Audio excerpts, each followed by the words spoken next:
A young black man loses everything for helping a disabled elder.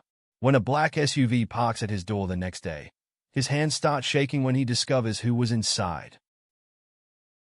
The alarm buzzed at 5 a.m. Marcus Johnson's hand slapped the phone screen, silencing it before it could wake his mother in the next room. He sat up on his twin bed, his feet hitting the cold floor of their small apartment. The springs creaked as he stood. He pulled on his blue work shirt. The company logo faded from too many washes. The mirror showed dark circles under his eyes. Another night of interrupted sleep, getting up twice to help his mother to the bathroom. Marcus walked to his mother's room, his steps quiet on the worn carpet. He pushed the door open slowly. The medical equipment hummed. His mother lay sleeping, her chest rising and falling steadily. The Ford drip counted time with quiet drops. "I'll be back with your medicine tonight, Mom," he whispered, adjusting her blanket. She didn't stir. In the kitchen, Marcus counted the pills left in her prescription bottle. 5 days' worth. His last paycheck would barely cover the refill. He pocketed a granola bar and his keys, heading out into the pre-dawn darkness. The parking lot was empty except for his old Honda Civic. The engine coughed twice before starting. The dashboard clock read 5:30 a.m.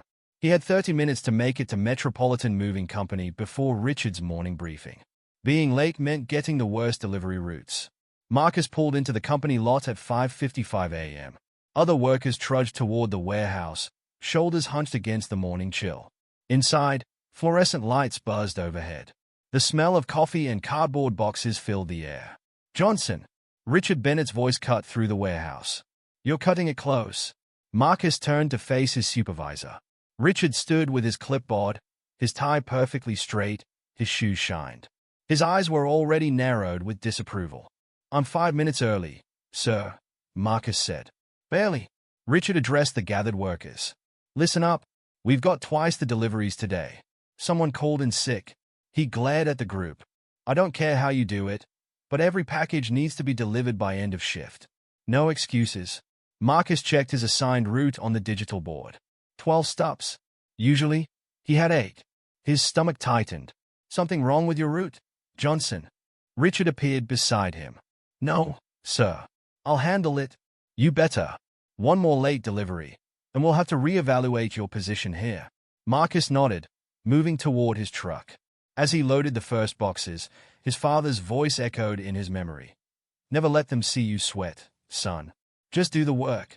His father had worked construction until the accident took his leg. Then the bills piled up, the insurance ran out, and he died waiting for treatments they couldn't afford. Marcus lifted another box, his muscles straining. "Need help with that?" Tommy, another driver, called out. "I got it," Marcus said. He couldn't risk falling behind schedule. By 7 a.m., Marcus had his truck loaded. The delivery manifest showed his first stop was across town. Morning traffic would be heavy. He pulled out of the lot, joining the stream of commuters. The radio played quietly as he navigated through the city. His first 3 deliveries went smoothly. No traffic delays, no wrong addresses, no customers making him wait. He was actually ahead of schedule when he pulled into the warehouse district for his 4th stop. The warehouse was a massive gray building with loading docks along one side. Marcus checked the delivery slip, 3 large boxes to dock 5. He backed his truck up to the designated spot. That's when he saw the old man struggling with a dolly loaded with boxes. The man's prosthetic leg caught Marcus's eye immediately. The metal and plastic gleamed under the fluorescent lights. The old man's face was red with effort as he tried to maneuver the heavy load. Marcus froze, his hand on the truck door. His father's prosthetic had looked similar. The memory of his dad struggling with groceries, refusing help, insisting he could manage, flashed through his mind. The old man's dolly hit a crack in the concrete. A box started to slip. Marcus checked his watch. He was ahead of schedule, but not by much. Richard's warning rang in his ears. The box tilted further. Marcus's phone buzzed with a text from dispatch. Probably checking his progress. He should ignore the old man. He had 8 more deliveries to make. His mother needed her medicine. He couldn't risk this job. The old man lunged for the falling box, his prosthetic leg awkward beneath him. "Damn it," Marcus muttered, pushing his truck door open. "Some choices you make because you have to. Some you make because you couldn't live with yourself if you didn't." He jogged toward the old man, reaching him just as the box started to fall. "I've got it, sir," Marcus said, catching the box. "Let me help you with these." The old man straightened up, his breathing heavy. His white hair was damp with sweat, but his eyes were sharp and clear. "Thank you, son," he said. "I'm not as young as I used to be." Marcus steadied the dolly. "Where do these need to go?" "Storage room C. It's just down this hall." The old man gestured toward a corridor. "I'm Harold, by the way. Harold Wilson. Marcus Johnson." He glanced at his watch again. Still okay on time, if he hurried.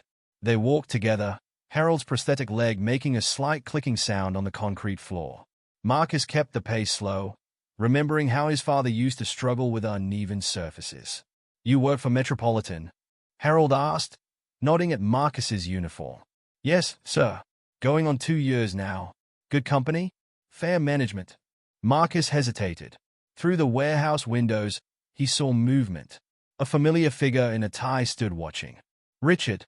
His heart rate spiked. He should get back to his truck, make his deliveries, keep his head down.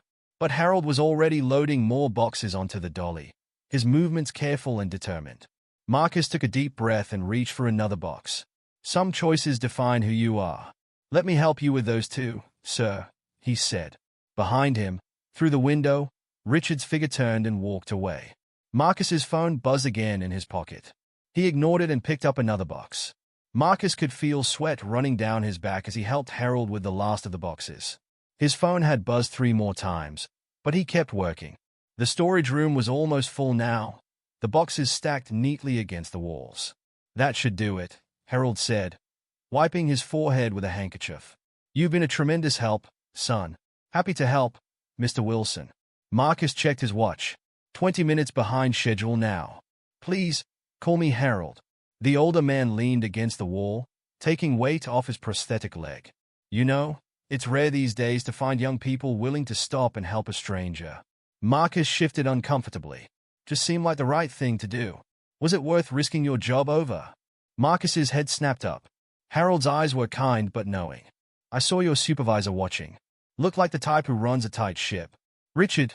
"Yeah." Marcus pulled out his phone. 5 missed messages from dispatch. "I should probably get back to my route." "Wait." Harold reached into his pocket. "Let me give you my card. I've been in business a long time, and I know the value of." The storage room door banged open. Richard stood in the doorway, his face red. "Johnson, what the hell are you doing?" Marcus straightened up. "Sir, I was just abandoning your route? Just ignoring dispatch? Just wasting company time?" Richard stepped into the room, clipboard clutched tight. "I warned you this morning. Now hold on," Harold started to say.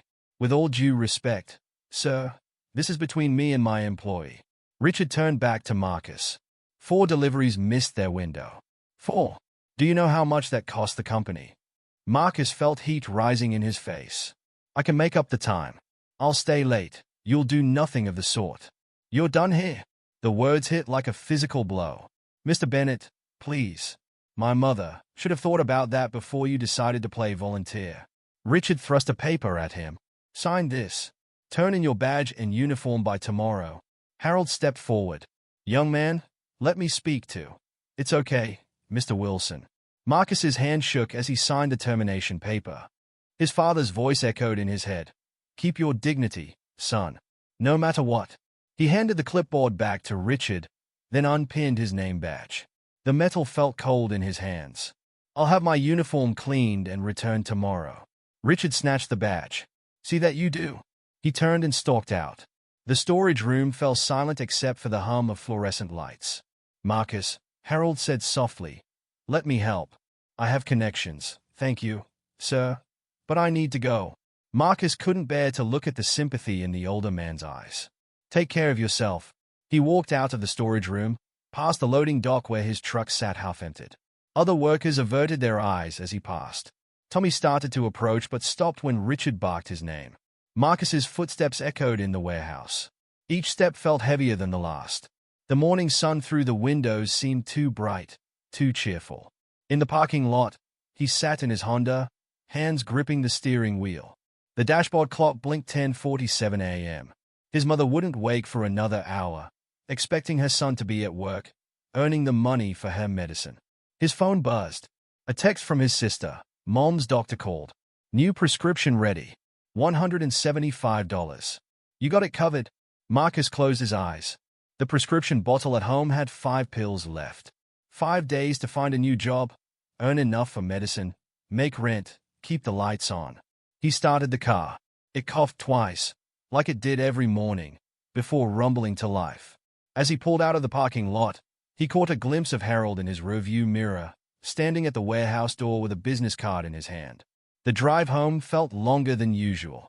Traffic lights caught him at every intersection. A construction detour added 10 minutes. Or maybe time just moved differently when you were unemployed. He parked in front of their apartment building. Mrs. Rodriguez from next door was watering her plants on the small balcony. Home early today? Marcus, she called down. Yeah. He forced a smile. Schedule change. Inside, the apartment was quiet except for the medical equipment's steady hum. Marcus checked on his mother, still sleeping peacefully. He adjusted her foreline, movements practiced from months of helping the home care nurse. In the kitchen, he counted their money again. Emergency fund, $320. Last paycheck due next week, about $500 after taxes. Rent due in 2 weeks, $800. Electric bill, $95. Phone bill, $60. His mother's new prescription, $175. The numbers wouldn't add up no matter how many times he counted. His phone buzzed again. His sister. Got my text about Mom's medicine. Yeah, Lisa. I got it. So, can you pick it up today? Marcus stared at the prescription bottle on the counter. 5 pills. 5 days. Marcus. I lost my job. Silence on the line. Then, you what? I lost my job. His voice cracked. There was this old man, with a prosthetic leg, like Dad. Oh my God. Lisa's voice rose. Tell me you didn't get fired for helping some random stranger. Tell me you didn't throw away your job when Mom needs. I couldn't just walk away. Yes, you could. That's exactly what you could have done. What you should have done. He heard her take a deep breath. This is just like when Dad. Don't. Marcus's free hand clenched into a fist. Don't bring Dad into this. He did the same thing. Always helping others, never thinking about his own family. And look where that got him. Look where that got us. From his mother's room came a weak cough. Marcus lowered his voice. I'll figure something out. How? You think jobs just fall from the sky? You think Mom's medicine can wait while you play Good Samaritan? I said I'll figure it out. Another cough from the bedroom. Marcus closed his eyes. I have to go. Mom's waking up. Marcus, he ended the call. His phone showed 3 missed calls from unknown numbers. Probably Harold trying to reach him. He didn't need pity. He needed a job. His mother's voice, weak but clear, came from the bedroom. Marcus? Are you home? He took a deep breath, straightened his shoulders. Yeah, Mom, I'm here. Some choices define who you are. But sometimes those choices have consequences that reach far beyond yourself. Marcus looked at the prescription bottle again. 5 pills. 5 days to figure out how to keep his mother alive. He walked toward her bedroom, already composing the lie he'd tell about why he was home early. Behind him, his phone buzzed again, another unknown number calling. He let it ring. Marcus sat in the cramped hospital waiting room, staring at his phone's black screen. 4 days had passed since he'd lost his job. His mother's prescription bottle held 1 pill. Mr. Johnson, a nurse called from the desk. Your mother's ready. He helped her into the wheelchair, noting how her hands shook more than usual. The morning sun through the hospital windows cast long shadows as they made their way to the parking lot. The doctor said the new medication is helping. His mother said, her voice thin. That's good, Mom. He avoided her eyes, focusing on helping her into the car. But something's wrong. She caught his arm. You're home all day. You don't wear your uniform. Marcus, what's happening? The moment stretched between them. A siren wailed in the distance. I lost my job. Mom? Her grip on his arm tightened. When? 4 days ago. Why didn't you tell me? Marcus secured his seatbelt, buying time before answering. Didn't want you to worry. I'm your mother. That's my job. She coughed, the sound rattling in her chest. Was it because of my appointments? No, Mom. It was my choice. He closed the car door, walked around to the driver's side. Inside, He gripped the steering wheel. There was this man who needed help. Like Dad used to need help. His mother was quiet for a long moment. Your father would be proud. Dad's dead. The words came out harsher than he meant. And we're about to lose everything because I couldn't just walk away. Some things are worth more than money. Try telling that to the bank. He started the car. Or your pharmacy. They drove in silence. At the pharmacy, Marcus parked in the handicap spot, his mother's placard hanging from the mirror. Wait here, he said. I'll get your prescription. Inside, the pharmacist greeted him with a familiar nod. Mrs. Johnson's medication. Yeah.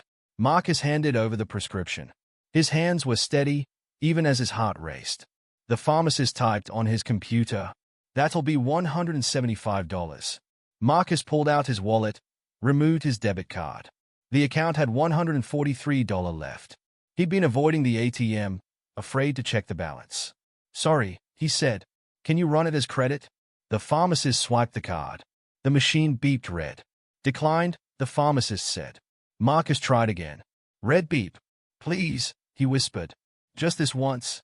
I can bring the rest tomorrow. I'm sorry, Mr. Johnson. You know I can't. Outside, his mother waited in the car. One pill left at home. His phone buzzed. Another unknown number. He'd been dodging calls for days, afraid to hear Lisa's "I told you so," afraid to hear Harold's pity. Is there a problem? The pharmacist asked. Marcus stared at the white paper bag containing his mother's medicine. The medicine that might as well have been on Mars for all he could reach it. No, he said. No problem. I'll come back later. He walked out empty-handed. In the car, his mother didn't ask about the missing bag. She just reached over and squeezed his hand. At home, the mailbox was stuffed full. Bills, late notices, and a letter from the apartment complex. Eviction notice in bold red letters. Marcus's hand shook as he opened it. 3 days to pay or vacate. Inside the apartment, his mother settled into her bed for a nap. Marcus sat at the kitchen table, spreading out the bills like playing cards. His phone buzzed again. This time, he answered. Hello, Marcus. This is Harold Wilson. Marcus's throat tightened. Mr. Wilson, please, let me speak. I've been trying to reach you for days. What happened at Metropolitan was wrong. Let me help. I don't need charity. This isn't charity. It's an opportunity. I've been watching you, Marcus. The way you stopped to help without hesitation, even knowing the risk. That's rare. A key turned in the front door. Lisa walked in, hospital scrubs wrinkled from her shift. I have to go, Marcus said into the phone. Wait, just hear me out. Tomorrow morning, Marcus ended the call. Lisa stood in the kitchen doorway, arms crossed. Was that a job offer? Maybe. Doesn't matter. Doesn't matter. Are you crazy? She grabbed the bills from the table. Eviction notice? Declined credit card? Mom's medicine. I'm handling it. Really? Because it looks like you're throwing away lifelines. She waved the eviction notice. You know what happens if we lose this place? Where will Mom go? How will she get her treatments? I said I'm handling it. No, you're not. You're acting just like Dad. All pride and principles until... Until what? Until he died? Is that what you want to say? Their voices had risen. From the bedroom came a weak call. Marcus? Lisa? They both froze. Lisa spoke first, her voice low. I'm picking up an extra shift tomorrow. It'll help, but it won't be enough. She pulled out her phone. Call that number back. Take whatever help you can get. Lisa, swallow your pride, little brother, before it kills someone else we love. She walked to their mother's room. Marcus stayed at the kitchen table, staring at his phone. 5 missed calls from Harold's number. The sun set outside their window. In the growing darkness, Marcus could see his reflection in the kitchen window. He looked tired, old, like his father in those final months. His phone buzzed one last time. A text from Harold, tomorrow morning, 9 a.m. A black SUV will be waiting outside your building. This isn't charity, Marcus. This is recognition of who you are. The choice is yours. Marcus looked at the bills spread across the table. At the empty prescription bottle. At the eviction notice. Some choices define who you are. And some choices define who you'll become. Night fell completely. Marcus sat in the darkness, listening to his mother's breathing from the other room, waiting for morning. Marcus stared at the untouched cup of coffee on his kitchen table. 8:45 a.m. The last pill bottle sat empty beside it. His mother had taken the final dose an hour ago. His phone lit up. Another text from Lisa. "Did you call that man back?" He didn't respond. Outside, a car door slammed. Marcus went to the window. Just Mrs. Rodriguez leaving for work.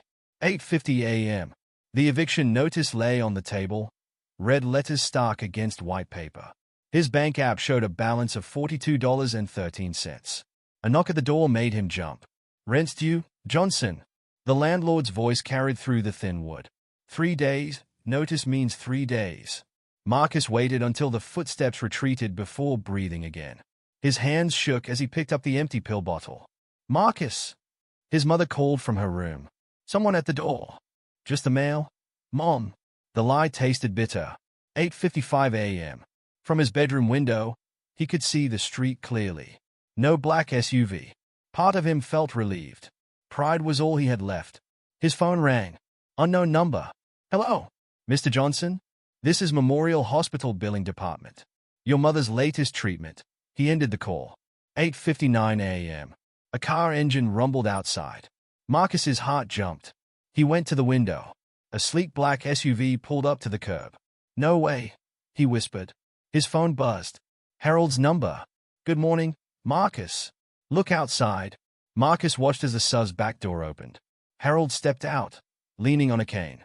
"I don't need what you need," Harold cut in, "is to listen. Come down. 5 minutes of your time. That's all I ask." The line went dead. Marcus looked toward his mother's room. The sound of her oxygen machine pulsed steadily. Downstairs, Harold waited by the SUV. Up close, his suit looked expensive but not flashy. His cane was simple wood, well worn. "You're late," Harold said, checking his watch. 9:02. "I didn't agree to come down. But here you are." Harold opened the SUV's door. "Get in. We need to talk." "I can't leave. My mother has a nurse coming at 9:30. I arranged it." Harold held up a hand as Marcus started to protest. "Professional care. Fully licensed." "I checked. Now get in." Marcus hesitated. Through the building's glass doors, he could see the landlord watching. He got in the SUV. The interior smelled of leather. Harold sat across from him, the prosthetic legs stretched out comfortably. "First," Harold said, "your mother's medication." He handed Marcus a white pharmacy bag. 3 months' supply. Already paid for. Marcus's throat tightened. "I can't." "You can and you will. Because this isn't charity." Harold leaned forward. "This is investment in talent." The SUV pulled away from the curb. Marcus watched his building disappear around the corner. "Where are we going?" "My office. But first, let me tell you what I saw 4 days ago." Harold's eyes were sharp. "I saw a young man risk everything to help a stranger. Not for reward. Not for recognition. But because it was right. And look where that got me." "Yes, look." Harold gestured at the SUV. "It got you here. Because that choice showed me exactly who you are. And that's someone I want working for me." The SUV turned into the business district. Glass towers stretched overhead. "What kind of work?" "The kind that matters. I run a logistics company. But more than that, I run a company that cares about people." Harold smiled. Something your previous employer clearly didn't understand. The SUV stopped in front of a modern building. The sign read, Wilson Enterprises. "This is a real offer," Harold said. "Real work. Real salary. Real chance to build something." He opened the door. "But you have to choose it." Marcus looked at the pharmacy bag in his hands. 3 months of life for his mother. "Why me?" "Because choices define character. And character is what I need." Harold stepped out. "Cummings." Marcus followed him into the building. The lobby was bright, open. Employees nodded respectfully as Harold passed. They took an elevator to the top floor. Harold's office overlooked the city. Marcus could see his apartment building in the distance, small and gray. "Salary is $75,000 to start," Harold said, sitting behind his desk. "Full benefits. Medical, dental, vision. Coverage extends to dependents." Marcus's head spun. That was 3 times what he'd made at Metropolitan. "What's the catch?" "The catch is you work hard. Learn fast. Help build something meaningful." Harold slid a contract across the desk. "And you start right now." Marcus picked up the contract. His hands weren't shaking anymore. "Take your time. Harold said. Read it carefully. The door opened. A woman in a business suit entered with a folder. Mr. Wilson? Your 10 a.m. is here. Thank you, Sarah. Harold stood. I'll give you a moment. Marcus. Think it over.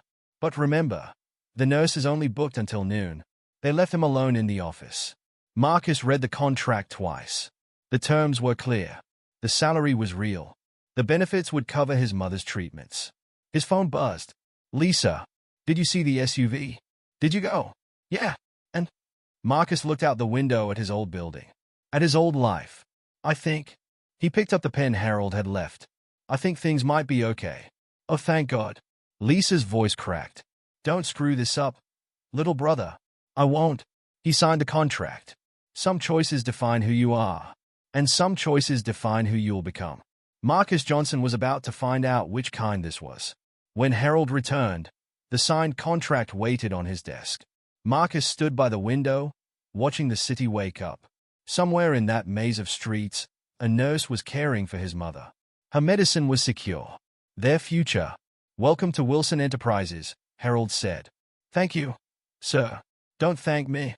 Harold picked up the contract. Prove me right. Marcus nodded. Through the window, he could see the black SUV waiting below. Waiting to take him home to tell his mother that everything was going to be okay. For the first time in days, he believed it might be true. The morning sun hit Marcus's face as he stood at the bus stop. His Honda sat useless in the apartment parking lot, transmission finally dead after years of faithful service. He checked his watch, 7:15 a.m. His second week at Wilson Enterprises would start in 4 to 5 minutes. His phone buzzed. A text from the nurse. Your mother had a rough night. Fever broke at 4 a.m. Stable now. Marcus rubbed his eyes. He'd been up most of the night too, hearing his mother's coughs through the thin walls. The bus arrived 10 minutes late. Inside, the AC barely worked. Marcus loosened his new tie, a gift from Lisa, and tried not to sweat through his shirt. Looking sharp, young man, an elderly woman said as he helped her with her shopping cart. Thank you. His phone buzzed again. The auto repair shop, estimate for transmission replacement, $2,700. Marcus deleted the message. Even with his new salary, that money needed to go to clearing their debts first. The eviction notice was handled. Harold had personally called the landlord, but other bills loomed. The bus crawled through traffic. 7:45 a.m. Marcus pulled out his tablet, reviewing the logistics reports he'd been studying. Harold had thrown him into the deep end, expecting him to learn the company's systems quickly. At 8:10 a.m., the bus finally reached downtown. Marcus jogged the 3 blocks to Wilson Enterprises, arriving with 5 minutes to spare. Cutting it close, Sarah, Harold's assistant, said as he rushed past. Bus trouble. Again. She frowned. You know, there's a company car program. I'm good. Marcus straightened his tie. Meeting still on for 9. Conference room B. Don't be late. He made it to his desk with 2 minutes left. His small cubicle was bare except for a photo of his mother and a stack of manuals. No time to personalize when you're learning an entire business from scratch. Johnson. Marcus looked up. Mike Chen, the logistics manager, stood over his cube. Sir. Numbers from yesterday's routes. Tell me you have them. Marcus pulled up the spreadsheet he'd stayed late to finish. Full analysis here. We're losing efficiency in the northwest sector. I have some suggestions. Save it for the meeting. Mike glanced at the report. Not bad for a newbie. Harold was right about you. Before Marcus could respond, Mike was gone. That was his style. Brief praise, briefer criticism, always moving. Marcus's computer chimed. New email from Harold. See me before the meeting. The elevator ride to Harold's floor felt longer than usual. Marcus rehearsed his route analysis in his head, wondering what he'd missed. Harold's office door was open. Inside, the older man stood at his window, leaning on his cane. Come in, Marcus. Harold didn't turn around. How's your mother? Rough night, but stable. And you? The bus isn't working out, is it? Marcus shifted his weight. It's temporary. No, it's inefficient. Now Harold turned. You can't give your best here if you're exhausted from a 3-hour daily commute. I'm handling it. Like you handled that transmission repair quote. Marcus stiffened. You monitoring my phone? I'm monitoring my investment. Harold sat down. The company car program. I don't need. What you need, Harold cut in sharply, is to learn when pride becomes stupidity. The words hung in the air. Marcus remembered his father refusing help until it was too late. The car program, Harold continued softer, is part of your compensation package. You earned it, but you have to choose to accept it. Marcus looked at his shoes. New leather ones, bought with his first paycheck. Looking the part of a business professional had eaten most of that money. I'll think about it. Think fast. Meeting in 10 minutes. The conference room was already full when Marcus arrived. Mike stood at the front, running through shipping manifests. New routes, new challenges, new opportunities for efficiency. Marcus opened his laptop, pulled up his analysis. His hands shook slightly. First big presentation. Northwest sector, Mike said. Johnson, you're up. Marcus stood. 20 faces turned to him. He cleared his throat. Current routes are suboptimal.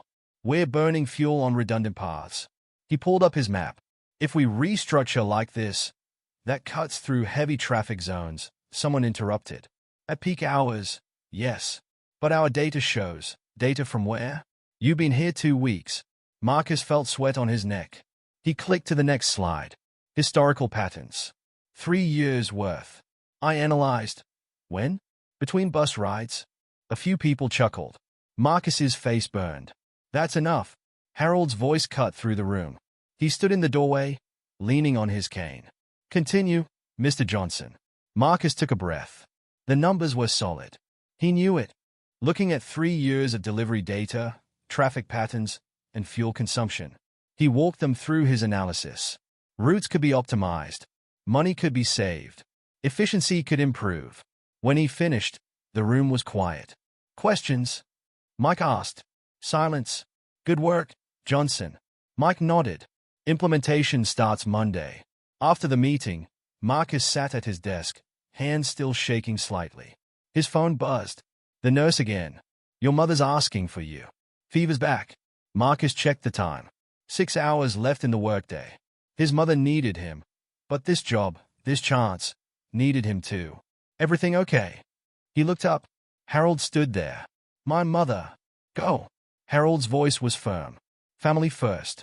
Work will wait. But the implementation will start Monday. You proved yourself today. Harold smiled. Now go prove yourself where it matters most. Marcus grabbed his jacket. As he hurried out, Sarah called after him. Company car paperwork. She waved a folder. Sign tomorrow. He hesitated, then nodded. Tomorrow. The bus ride home felt endless. His mother's fever had spiked again. The nurse sounded worried. Some choices define who you are. Marcus watched the city crawl past the bus window. Tomorrow he'd sign for the car. Tomorrow he'd take another step away from pride and toward practicality. Today, he just needed to get home. His phone buzzed one last time. Lisa, heard about your presentation. Proud of you, little brother. Dad would be too. Marcus leaned his head against the hot bus window. Sometimes the hardest choices are the ones that force you to become someone new, even if that someone is who you were meant to be all along. Marcus woke to sunlight streaming through his window. For once, he hadn't set an alarm. Saturday, his first weekend off in 2 weeks. His new company car, a modest sedan, sat in the parking lot where his Honda used to be. The keys felt strange in his hand. Too new, too shiny. Morning, honey. His mother's voice came from the kitchen. Marcus jumped up. Mom? What are you? She sat at the kitchen table, still in her robe, but upright. Alert. The nurse hovered nearby.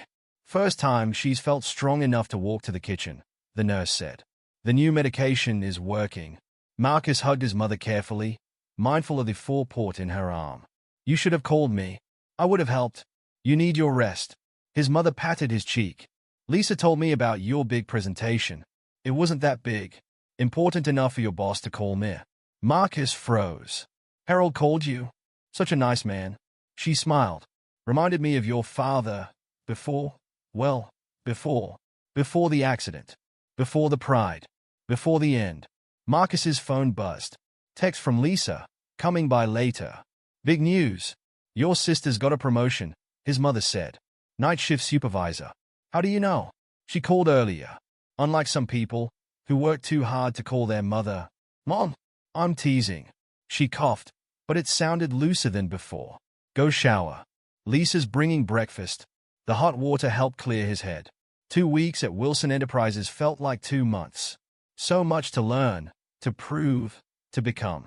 When he came out, Lisa was already there, unloading bagels and coffee. Finally, she hugged him. You look better. Less haunted. Thanks. He grabbed a bagel. Night supervisor? Huh. Better hours, better pay. She grinned. Maybe now you won't have to support us all alone. I never. Marcus Johnson. A deep voice from the doorway. A man in a suit stood there, holding a thick envelope. Yes. You've been served. The man thrust the envelope at him and left. Marcus's hands shook as he opened it. Medical bills. Collection notices. Final demands. How much? Lisa asked. 40,000. The papers slipped from his fingers. From Dad's last month. They are still coming after us. After all these years. His mother's voice quivered. We thought the bankruptcy didn't cover everything, apparently. Marcus sat heavily. They want payment or they'll put a lien on the apartment. Can your new job? Not this much. Not this fast. The coffee turned bitter in his mouth. Lisa gathered the papers. I'll take an extra shift. Maybe 2. No. Marcus stood up. You've done enough. Both of you have. He walked to the window. A black SUV pulled up outside. His phone buzzed. Harold, I assume you got the papers. How did you? I keep track of my investments. Remember? Harold's voice was steady. Calm down. Let's talk. Marcus looked at his mother, at Lisa. Go, his mother said softly. Some help is worth accepting. The sub's interior was cool, quiet. Harold sat in his usual spot, cane across his knees. 40,000, Harold said. Plus interest. I can't ask. You didn't ask. I'm offering. Harold held up a hand. Not charity. An advance. Against future earnings. Marcus stared out the window as they drove. The city looked different from here. Cleaner. More possible. Why? He asked finally. Because 18 years ago, I was the one in debt. Medical bills. My leg. Harold tapped his prosthetic. Someone helped me. Not charity. Investment. Now I invest in others. The SUV stopped outside a small cafe. Your father's bills shouldn't define your future, Harold said. Neither should his pride. They got out. Inside, the cafe was empty except for a well-dressed woman at a corner table. Marcus, meet Angela Chen. She handles our corporate legal affairs. The woman stood, offering her hand. I've reviewed your case. We can settle the debt for 30 cents on the dollar. If you're interested. Marcus looked between them. Just like that. Just like that. Harold sipped his coffee. But you have to choose it. No pride. No guilt. Just a clear path forward. Marcus thought of his mother in the kitchen, standing on her own, getting stronger. He thought of Lisa, working double shifts for years. He thought of his father, refusing help until it killed him. Okay, he said quietly. Okay. Angela pulled out papers. Harold smiled. Sometimes the hardest choice is accepting help, Marcus finished. I'm learning. An hour later, Marcus climbed the stairs to his apartment. The papers in his hand represented more than a settled debt. They represented a future. His mother and Lisa looked up as he entered. It's handled, he said. Lisa hugged him hard. His mother's eyes filled with tears. Your father, she started, would be proud, Lisa finished. Finally, someone in this family learned to take the help they needed. Marcus's phone buzzed. A text from Harold. Monday morning. Early. We have work to do. He looked around the apartment. His mother, stronger every day.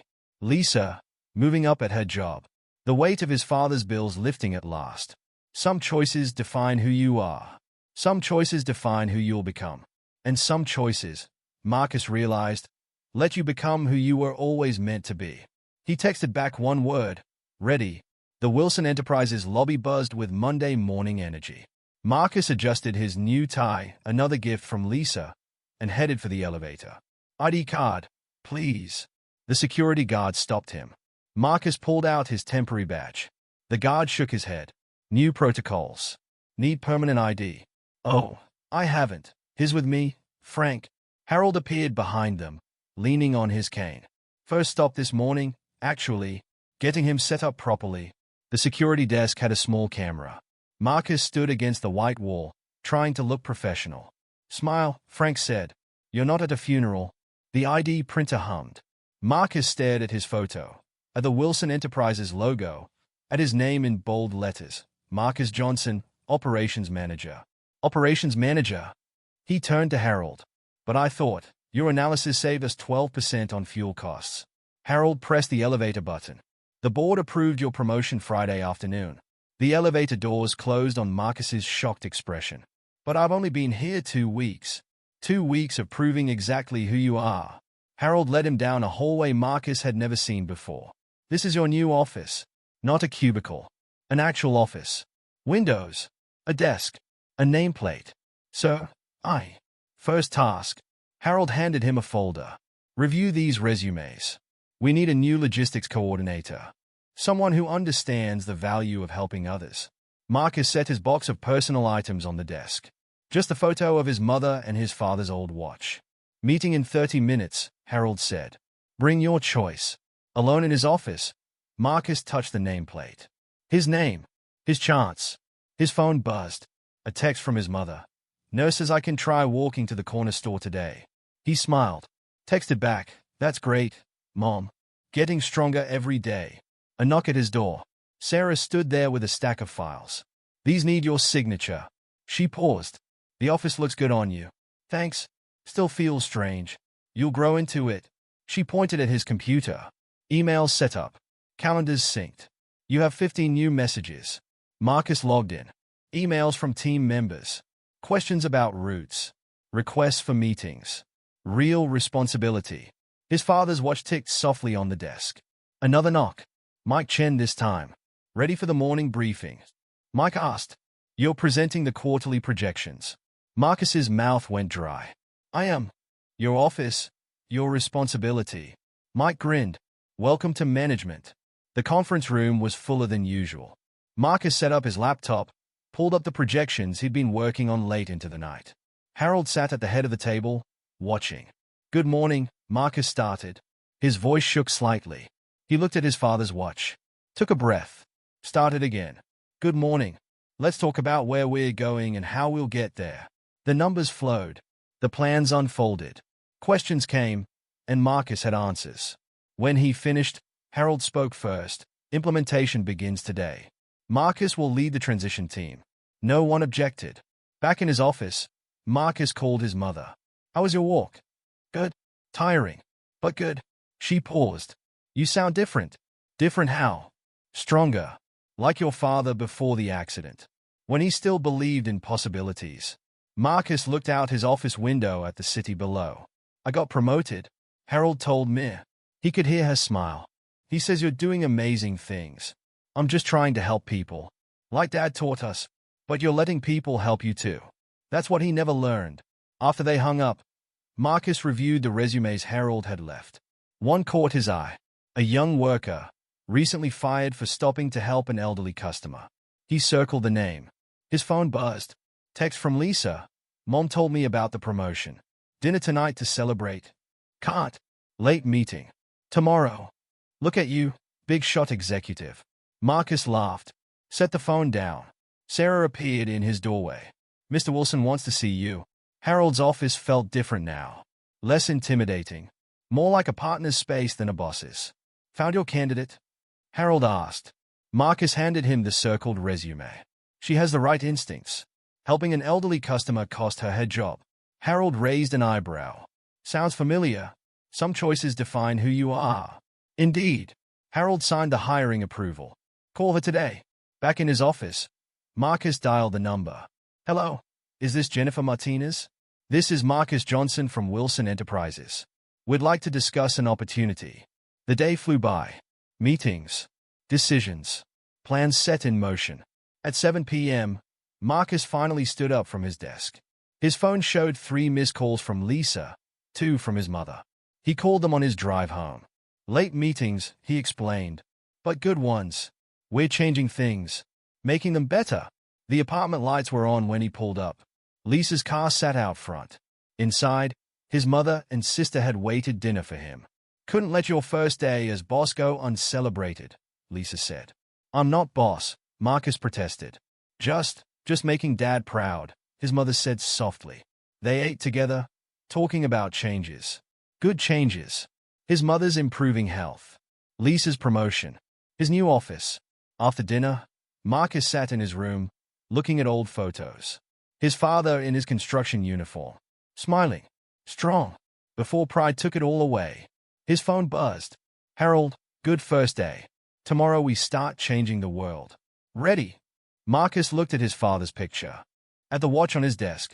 At the ID card that represented second chances. Ready? He texted back. Some choices define who you are. Some choices define who you'll become.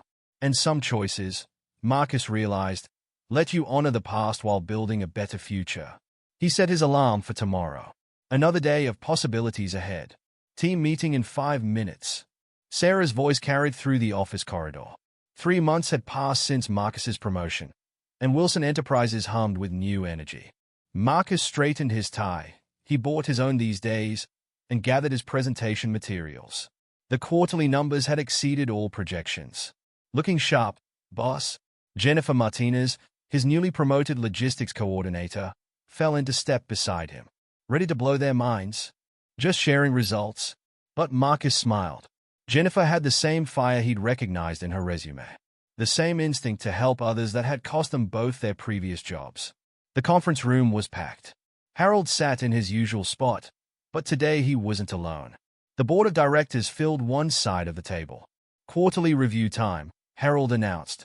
Marcus, show us what you've done. Marcus connected his laptop. The first slide appeared, efficiency through humanity.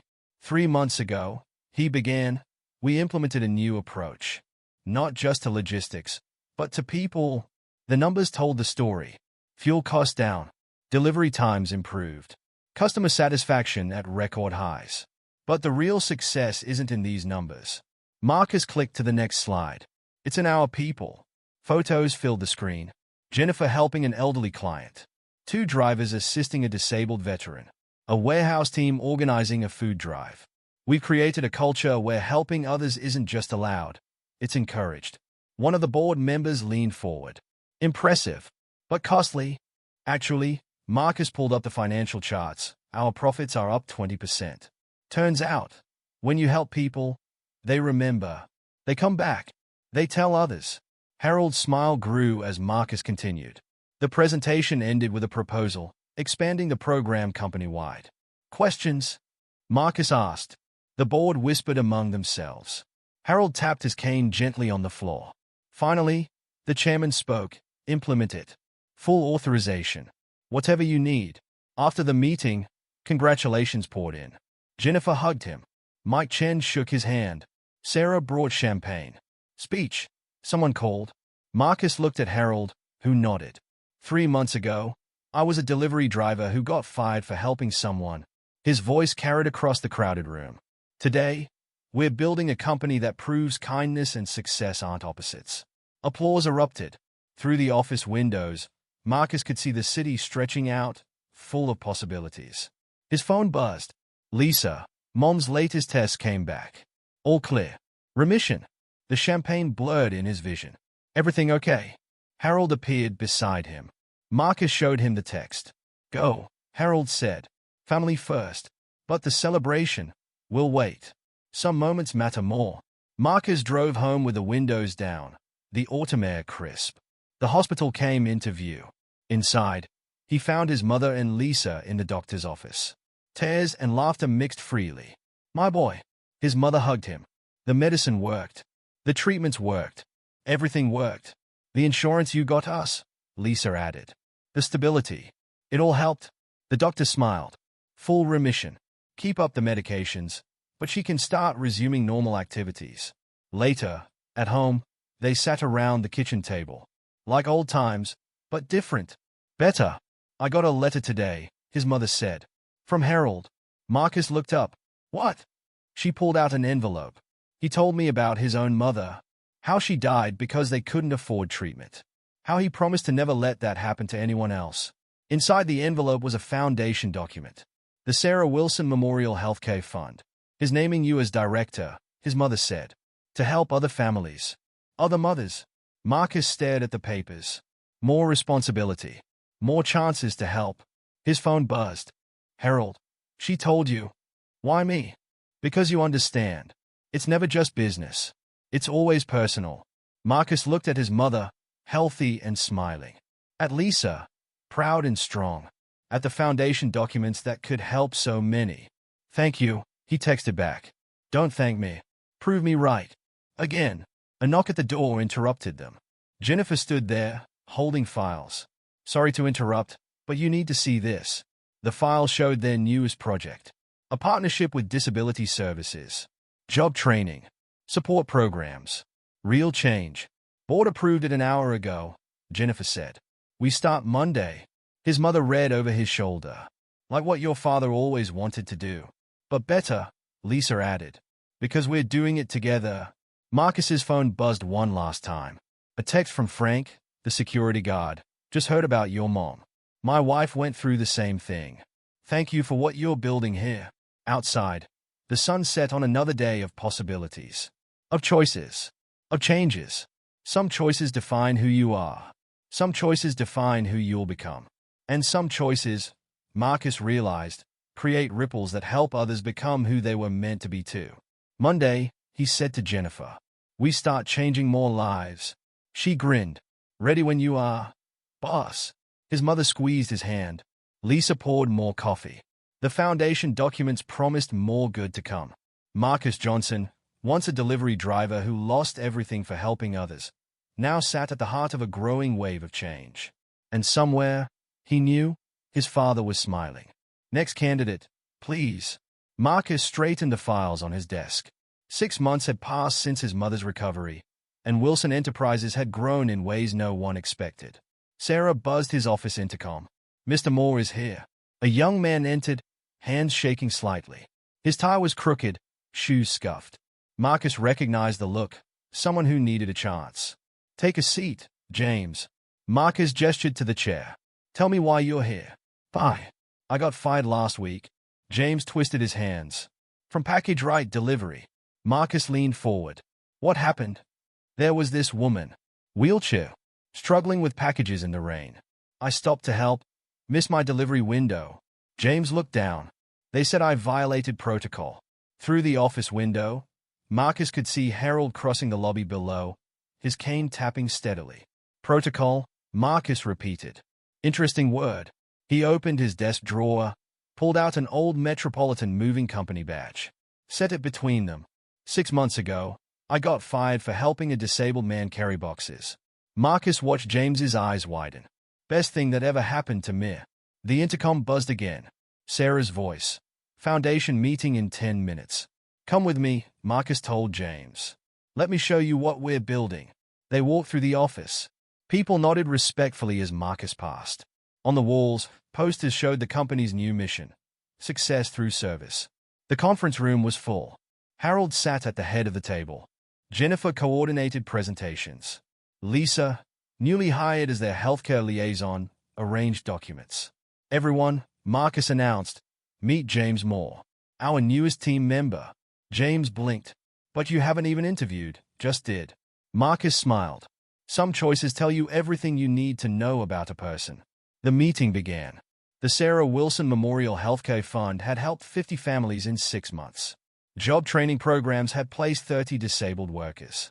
Community outreach had expanded to 3 states. Next phase, Harold said, tapping his papers. Marcus. Marcus stood, looked at the faces around the table. His sister, proud and capable. Jennifer, fierce and dedicated. James, stunned but hopeful. We're expanding nationwide. Full program rollout. Every city, every state. Job training. Healthcare support. Community service. He clicked through slides showing the plan. Resources needed. Lives to be changed. Questions? The room was quiet. Harold smiled. Motion to approve? He asked. Every hand rose. After the meeting, Marcus took James to HR. Paperwork signed. Orientation scheduled. Future secured. I don't understand, James said. Why me? Marcus's phone buzzed. A text from his mother. Made it to the park and back. No wheelchair needed. He showed James the message. Because everyone deserves a chance. And sometimes the people who risk everything to help others are the ones who help change everything. Later, in Harold's office, they reviewed the day's work. Your father would be proud, Harold said quietly. You never met him. No. But I see him in you. In what you've built. In what you're building. Marcus touched his father's watch, now worn smooth by time and purpose. The foundation, he said. It's really happening. Thanks to you. Harold stood, looking out at the city. When I helped you 6 months ago, I hoped you'd succeed. But this? He gestured at the reports, the plans, the future taking shape. This is beyond what I imagined. You gave me a chance. No. Harold turned. I recognized what was already there. The rest? That's all you. And them. He nodded toward the office beyond, where James was getting his ID photo taken. Where Jennifer coordinated deliveries with heart and purpose. Where Lisa built bridges between healthcare and hope. Marcus's phone buzzed again. His mother had sent a photo. Her first watercolor painting since getting sick. Colors bright. Life returning. Some choices define us, Harold said. Some choices define who we become, Marcus added. And some choices. Harold smiled. Some choices echo, creating ripples of change we never expected. Outside, the city hummed with life. Somewhere, a driver was stopping to help someone in need. A family was getting news about medical coverage. A worker was getting a second chance. Marcus Johnson, once fired for helping a stranger, now sat at the center of a growing wave of kindness. A purpose. Of change. His phone buzzed one last time. A message from an unknown number. Thank you for helping my grandfather 6 months ago. He told me what you did, what you lost, what you built. I just got approved for the Foundation's healthcare program. You saved my life. Marcus looked at Harold, at the city, at the future they were building. Some choices define who you are. Some choices define who you'll become. And some choices, Marcus knew now, define not just one life, but countless others. Creating a legacy of help, of hope, of humanity. He touched his father's watch one last time, then stood. Ready for tomorrow? Harold asked. Marcus thought of James, starting fresh. Of his mother, painting again. Of Lisa, helping others heal. Of Jennifer, leading with heart. Of all the lives yet to be changed. Ready, he said. And somewhere, in the grand tapestry of choices and chances, of risks and redemptions, his father smiled.